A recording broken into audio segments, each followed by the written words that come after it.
रभावे कृत्स्नकर्मणाः तस्मै संज्ञानरूपाय नमोस्तु परमात्मने। अहिंसा परमो धर्म के महावीर भगवान के संत शिरोमणि आचार्य गुरुवर श्री विद्यासागर जी महाराज जी के आचार्य श्री पूज्यपाद स्वामी जी के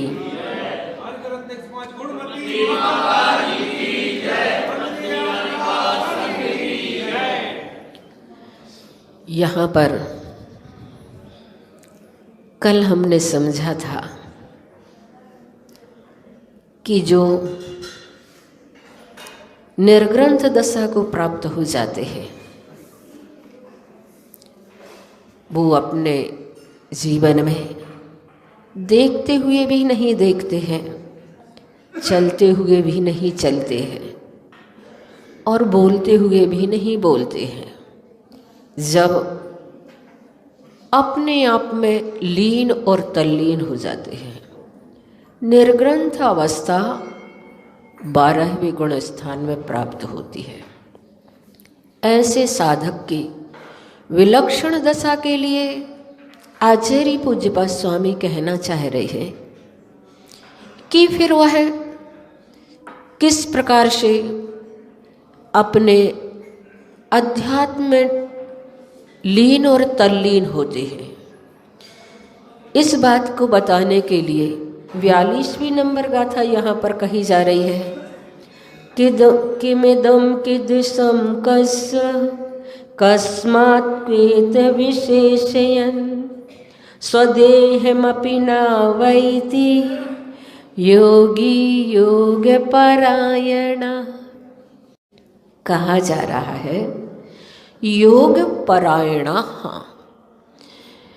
आत्म ध्यान में लगा हुआ योगी, योग में जो पारंगत हो गए हैं, मन वचन काय को स्थिर करने की जिनकी साधना पूर्ण रूप से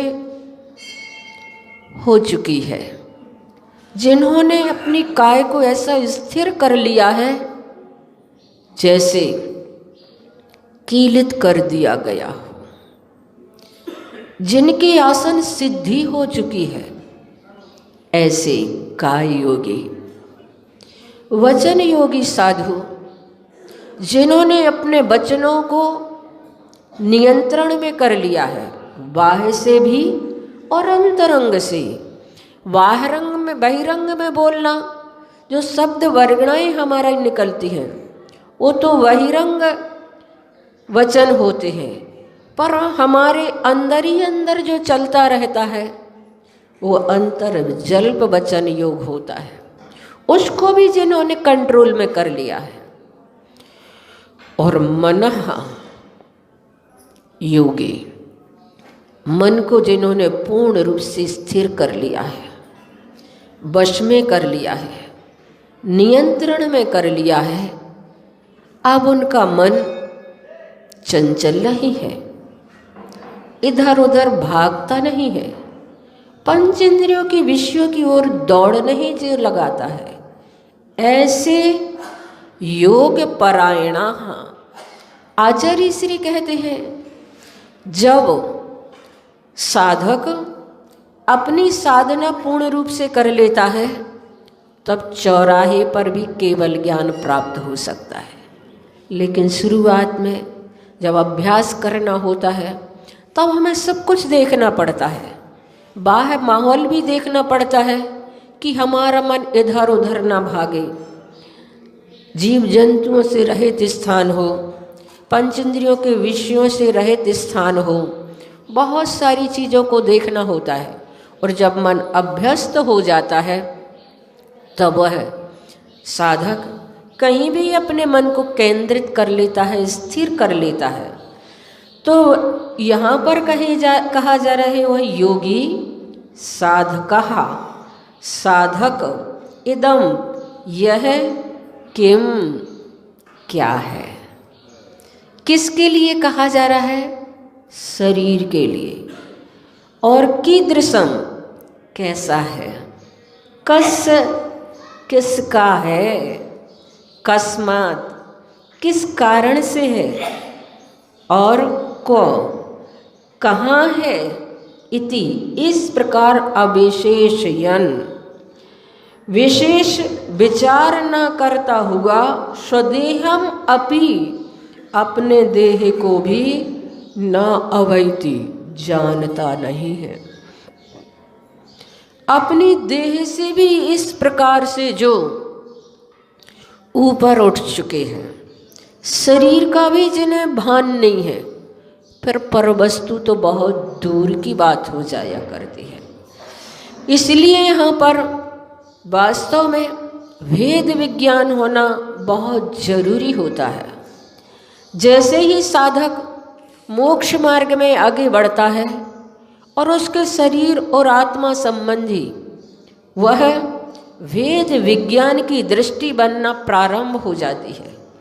आत्मा को शरीर से पृथक करना, आत्मा को कर्मों से पृथक करना उसकी दृष्टि में हमेशा बना रहता है। एक लक्ष्य को ध्यान में रख करके चलता है। खाते पीते उठते बैठते हर क्रिया करते समय उस साधक का सिर्फ एक ही लक्ष्य होता है, शरीर और आत्मा पृथक पृथक है।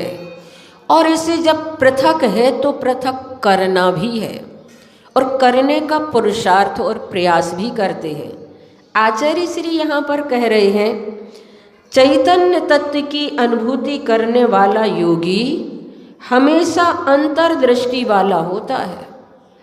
वह आत्म तत्व के स्वरूप को जानता है, देखता है, उससे परिचित रहता है, उसी अंतस तत्व की अनुभूति का आनंद लेता रहता है। बाह्य क्रियाओं को करते हुए भी आत्मानुभूति, आत्म प्रतीति, आत्मरुचि में वह साधक बराबर लगा रहता है। उसके अतिरिक्त दुनिया के समस्त बाह्य तत्व की बात तो बहुत दूर, वह तो शरीर संबंधी भी कोई विकल्प नहीं करता। कैसे विकल्प नहीं करता है? आत्म तत्व भी आत्म तत्व की साधनारत साधक को तो शरीर का भी कोई ख्याल नहीं रहता। यह शरीर क्या वस्तु है। हम शरीर को कितना सजाते संभालते हैं। 24 घंटे का हमारा सोच से शरीर के आधार पर ही होता है। हम शरीर के धरातल पर ही जीते रहते हैं। हर प्रकार की सोच सुख सुविधा हमारी इस शरीर के खातिर ही हुआ करती है।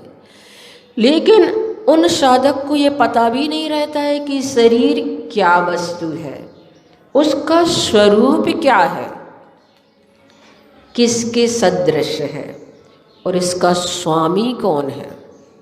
ये शरीर औदारिक शरीर जिसमें हमारी आत्मा विराजित है, उसका स्वामी कौन है। बाहर में तो हम मान लेते हैं ये शरीर मेरा है, मैं हूँ, ये तो नहीं मानते। ये मान्यता तो मिथ्या दृष्टि की होती है। शरीर सो मैं हूँ, लेकिन शरीर मेरा है। इस प्रकार का चारित्र मोहिनी कर्म के उदय से जो हमारा परिणाम अविरल चलता रहता है, उसको भी वह साधक इतने ऊपर पहुंच जाते हैं कि शरीर सो मैं नहीं हूँ, मेरा भी नहीं है। इसलिए मैंने आपको कई बार वह गाथा सुनाई आचार्य श्री कुंद कुंद स्वामी की, जिन्होंने आत्मा की गुफा में बैठकर अनुभव किया, श्रद्धान किया, प्रतीति की कि छिज्जद हुआ भिज्जद हुआ निज्जद हुआ आहव जादू विप्पलयम जम्मा तम्मा गच्छधि तहा भी सोना परिगह मज्ज। ये शरीर छिद जाए, भिद जाए, प्रलय को प्राप्त हो जाए, कैसी भी स्थिति को प्राप्त हो जाए, फिर भी ये परिग्रह मेरा हो नहीं सकता है। ये मैं नहीं हूँ। इसका स्वामी कौन है? तो वो मुनि महाराज इससे भी पृथक होते हैं। इसकी उत्पत्ति कैसे होती है, कैसे बनता है ये शरीर? पुद्गल वर्गणाओं से, औदारिक वर्गणाओं से, 9 कर्म वर्गणाओं के माध्यम से इस शरीर की रचना होती है।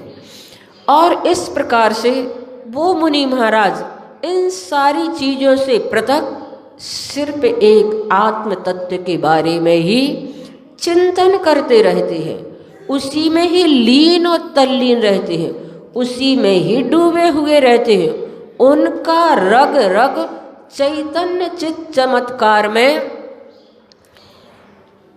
डूबा हुआ होता है। तो यहाँ पर कहा जा रहा है कि ये शरीर, इसकी उत्पत्ति कैसे होती है, कहाँ पर रहता है, इन विकल्पों को भी नहीं करता है, कहाँ पर रहता है। आप लोगों से कोई पूछता है आप कहाँ रहते हैं, आप कहाँ के हैं, तो हम साहेबपुर के हैं। आप लोग अपना परिचय ये देते हैं, लेकिन साधक जो होते हैं उनका कोई परिचय और पता नहीं होता है। आप कोई साधकों से, कोई मुनियों से पूछें कि आपका पता क्या है, आप अपना एड्रेस तो बताएं, तो उनका कोई एड्रेस ही नहीं होता है। दिगंबर संत, वीतरागी मुनि, निर्ग्रंथ साधु का कोई ना ड्रेस होता है न कोई एड्रेस होता है, उनका कोई पता नहीं होता। वे बिना पते के आदमी होते हैं और उनका कोई ठिकाना नहीं होता है, उनका कोई स्थान नहीं होता है, कोई ठिकाना नहीं होता है। दिगंबर संतों का कोई ठौर ठिकाना नहीं होता है, लेकिन बात हमेशा ठिकाने की करते हैं। इसीलिए ही तो कहा है किसी ने कि संतों से न तुम पूछो ठिकाना उनके रहने का, जहाँ आसन जमा बैठे वहीं समझो मकान उनका। जहाँ बैठ गए वही उनका स्थान है, वही उनका मकान है, वही उनका एड्रेस है। जैसे अभी लोग अब साहेबपुर वाली माता जी, बंडा वाली माता जी, अभी क्यों?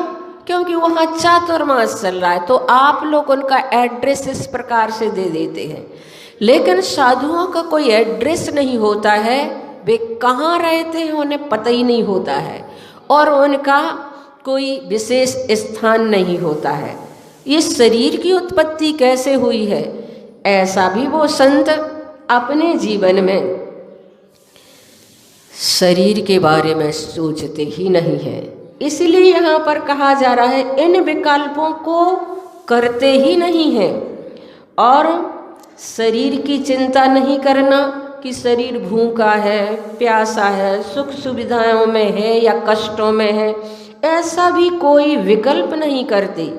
योगी जब शरीर संबंधी कोई चिंतन नहीं करता तो दुनिया की अन्य समस्त बाह्य वस्तुओं की चिंता करने का तो प्रश्न ही नहीं उठता है। ऐसे साधक निर्ग्रंथ साधु कहलाते हैं। और वैदिक विज्ञान की दृष्टि में कि शरीर मिला है, मिला यतनते, मिला है तो अब इसे यतनते ये बिछड़े, यतनते यानी पुरुषार्थ पूर्वक, विधि पूर्वक इसे अलग किया जाता है। जैसे दूध में पानी मिला हुआ होता है, दूध में पानी कब मिलाया गया, उसमें तो स्वभाव से ही मिला हुआ होता है। दूध में पानी स्वभाव से ही मिला हुआ होता है, ऊपर से मिलाना अलग बात होती है। जैसे कि आप दूध वाला आता है तो उससे कहते हैं कि भाई ये दूध इतना पतला क्यों देते हो, तो दूध वाला कहता है क्या करें, हमारी गाय ने ज़्यादा पानी पी लिया था इसलिए दूध पतला है। आप जब उससे शिकायत करते हैं तो वो ऐसा उत्तर देता है।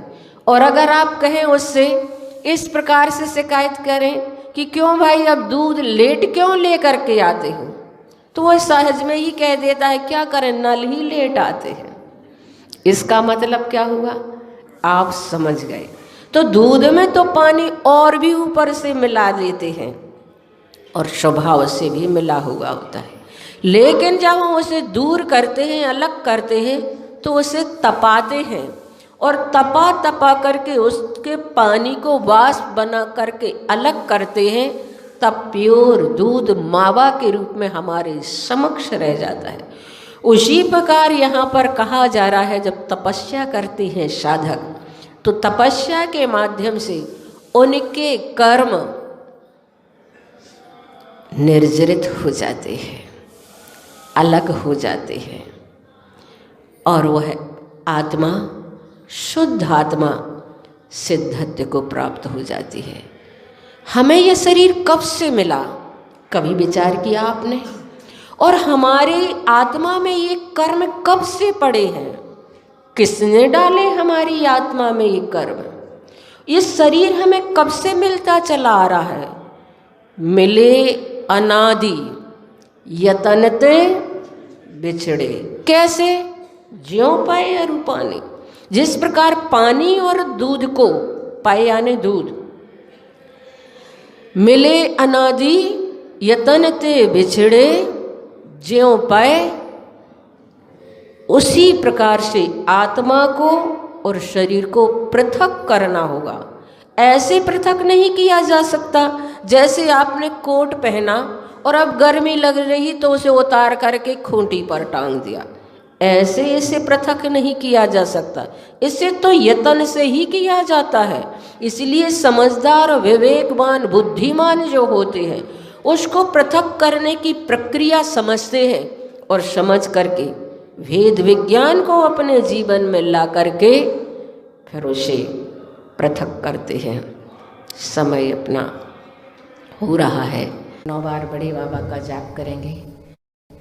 ओम ह्रीं श्रीं क्लीं मैं बड़े बाबा रे हम नमः।